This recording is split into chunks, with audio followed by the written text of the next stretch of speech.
வணக்கம்.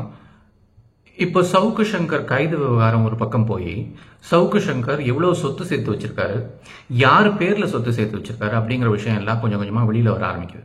இது ஏன் இப்ப வெளியே வர ஆரம்பிக்குது அப்படின்னா, ஒருத்தருடைய தனிப்பட்ட வாழ்க்கைய எந்த அளவுக்கு மோசமாகவும் எந்த அளவுக்கு அநாகரிகமாகவும் பேசிட்டு இருந்தவர் தான் இந்த சவுக்கு சங்கர். ஒரு சின்ன உதாரணமா, கொஞ்சம் நாளைக்கு முன்னாடி சவுக்கு சங்கர் உதயநிதி ஸ்டாலின் மேல ஒரு குற்றச்சாட்டு வச்சிருப்பார். உதயநிதி ஸ்டாலின் மேல நீங்க என்ன வேணா குற்றச்சாட்டு வைக்கலாம், அதுல தப்பு கிடையாது. ஆனா கொஞ்ச நாளைக்கு முன்னாடி இந்த சவுக்கு சங்கர் உதயநிதி ஸ்டாலினை ஒரு நடிகையோட, நிவேதா பேத்துராஜ் அப்படிங்கிற ஒரு நடிகையோட தொடர்பு படுத்தி பேசினார்.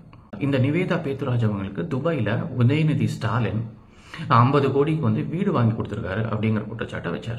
வீடியோக்குள்ள போறதுக்கு முன்னாடி சப்ஸ்கிரைப் பண்ணுங்க, லைக் பண்ணுங்க, ஷேர் பண்ணுங்க. சவுக்கு சங்கர் பேசின இந்த விஷயம் வெளியே வந்த உடனே அந்த நடிகையும் தன் தரப்புல இருந்து ஒரு விளக்கம் கொடுத்திருக்காங்க. அதாவது, நாங்க துபாயில தான் பிறந்து வளர்ந்தோம், நாங்க இன்னைக்கு வரைக்கும் துபாயில ஒரு வாடகை வீட்டில் தான் குடியிருக்கோம் அப்படிங்கிற விளக்கத்தை தன் தரப்புல இருந்து கொடுத்திருக்காங்க. அவங்க அதை கொடுக்க வேண்டிய அவசியமே இல்லை.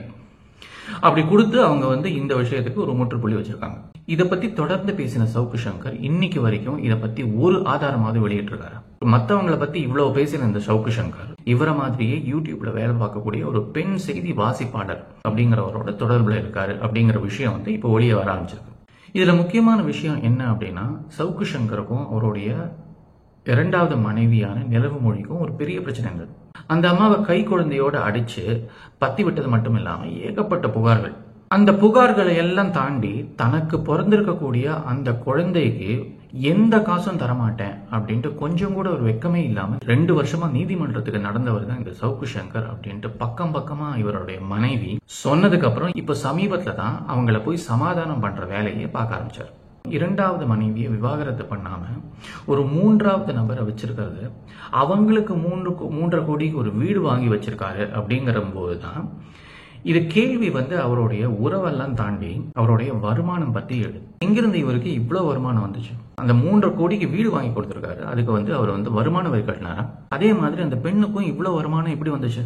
இந்த கணக்கு வழக்கெல்லாம் சரியா இல்ல அப்படின்னா சவுக்கு சங்கரோட தொடர்புல இருக்கக்கூடிய அந்த பெண் செய்தி வாசிப்பாளரும் குற்றவாளி தான். ஏன்னா அவர் தான் சவுக்கு சங்கருடைய பினாமியா இருக்க வாய்ப்பு இருக்கு. அதனால அமலாக்கத்துறை விசாரணை நடத்தி வழக்கு பதிவு செய்யும். ஏன்னா நிச்சயமா கருப்பு பணத்தை நல்ல பணமா மாத்துறதுக்கான எல்லா முயற்சிகளும் நடந்திருக்கணும். இந்த விஷயம் அவருடைய தனிப்பட்ட வாழ்க்கை சம்பந்தப்பட்டது கிடையாது, அதுக்குள்ள நுழையவும் விரும்பல. இது நம்மள மாதிரி உழைச்சு சம்பாதிச்சு நியாயமான முறையில வரி பணம் கட்டுற மக்கள் சம்பந்தப்பட்டது. இந்த சவுக்கு சங்கர் மாதிரி பணத்துக்காக மத்தவங்களை மிரட்டி சொத்து சேர்த்த விஷயம் கிடையாது. அதனால கருப்பு பணத்தை மாத்தி பினாமி பேர்ல சொத்து சேர்த்து வச்சா அதை பத்தி கேள்வி கேட்கிற எல்லா உரிமையும் மக்கள் கிட்ட இருக்கு. சவுக்கு சங்கருடைய பினாமியா செயல்பட்டாரா அந்த செய்தி வாசிப்பாளர்? இந்த குற்றச்சாட்டுல எந்த அளவுக்கு உண்மை இருக்கு, இதை ஆய்வு பண்ண வேண்டியது அவசியம் அப்படின்ட்டு வேற யாரும் சொல்லல, சவுக்கு சங்கருடைய சட்டப்பூர்வ மனைவியான நிலவு மொழி அவங்க தான் சொல்றாங்க. பெண் செய்தி வாசிப்பாளர் 13,000க்கு ஒரு வாடகை வீட்டுல தான் இருந்திருக்காங்க. ஆனா அடுத்த 3 மாசத்துல சுமார் 3.5 கோடி மதிப்பிலான ஒரு வீட்டை டி நகர்ல வாங்குறாங்க. அதே டி நகர் பகுதியில் தான் சவுக்கு சங்கர் சவுக்கு மீடியா அப்படிங்கிற ஒரு ஆபீஸ் இருந்திருக்கிறார். அப்படின்னா ஒரு பெரிய தொகை கருப்பு பணமா கைமாறி இருக்கு அப்படின்னு அர்த்தம். அதை வச்சுதான் ஒரு பக்கம் வீடு, ஒரு பக்கம் ஆபீஸ், இது எல்லாத்தையும் வாங்க முடிஞ்சது. ஆக மொத்தம் வீடு, ஆபீஸ், காரு இது எல்லாத்தையுமே சேர்த்தா கிட்டத்தட்ட ஒரு 5 கோடிக்கு கள்ளப்பணம் போயிருக்கு அப்படின்னு சொல்லலாம். இப்ப கேள்வி என்ன அப்படின்னா, யாருடைய கருப்பு பணம் சவுக்கு சங்கருக்கு சேர்ந்தது? அப்புறம் சவுக்கு சங்கருக்கு சேர்ந்த இந்த கருப்பு பணம் பெண் செய்தி வாசிப்பாளர் அவங்களுக்கு மட்டும்தான் போச்சா, இல்ல வேற எங்கெல்லாம் போயிருக்கு? கண்டிப்பா இந்த ஒரு சேனல் மட்டும் இவருக்கு இருக்க வாய்ப்பு இல்ல. பிற சேனல்கள் அப்புறம் மற்ற சொத்துக்கள் இது எல்லாத்தையும் சேர்த்தா கிட்டத்தட்ட ஒரு 70 கோடிக்கு கருப்பு பணம் நகர்ந்திருக்க வாய்ப்பு இருக்கு. அப்ப கண்டிப்பா இவர் யாருக்கோ பினாமியா இருக்காரு, இவர் பினாமிகளை உருவாக்குறாரு. இந்த ஒரு விஷயத்தை வச்சு அமலாக்கத்துறை ஒரு தீவிரமான ஒரு விசாரணையை நடத்தியே ஆகணும். பதிவோட இறுதியா தன்னுடைய மனைவிக்கு பிறந்த தன்னுடைய குழந்தைக்கு ஒரு 2,000 கொடுக்க மாட்டேன் அப்படின்ட்டு கோர்ட்டுக்கு நிற்பாரு. ஆனா தன்னுடைய நெருக்கமான ஒரு தோழிக்கு 3.5 கோடிக்கு வீடு, காரு அப்படின்னு வாங்கி கொடுப்பாரு. அதோட சேர்ந்து பிற சேனல்கள் அப்புறம் ஏகப்பட்ட சொத்துக்கள் சேர்த்து வச்சிருக்காரு. இதுக்கெல்லாம் இவருக்கு காசு யாரு கொடுக்குறாங்க? இவ்வளவு காசு வாங்கிட்டு இவர் எந்த முறையில நியாயமா செயல்பட்டு இருக்க முடியும்?